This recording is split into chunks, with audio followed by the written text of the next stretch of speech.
এই বর্ষায় আমার বাগানে কিন্তু সবজির ফলন তো হয়েছে, ভীষণ সুন্দর ফলন হচ্ছে। দেখুন কত সুন্দর, প্রতিটা পাতার ডগায় কিন্তু একটা করে ভেন্ডি আছে।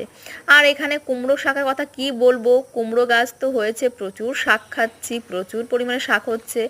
এখানে পাট শাক আছে, আর অন্যান্য শাক বলতে এই যে যেমন ডাঁটা শাক লাগিয়েছি, পাট শাক আছে, কুমড়ো শাক আছে, তার সঙ্গে কিন্তু আরও অনেক রকম সবজি আছে যেটা আমি শেয়ার করতে চলেছি।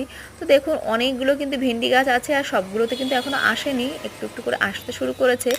তবে এখানে কিন্তু এই যে দেখুন বেগুন গাছেও কিন্তু ছোট্ট ছোট্ট বেগুন রয়েছে, আর ওদিকে ঘরের ওখানে বেগুন আছে, লাফা গাছে লাফা ধরতে শুরু করে দিয়েছে অলরেডি, 2-3 দিনের মধ্যে এগুলো খাওয়ার মতো হয়ে যাবে।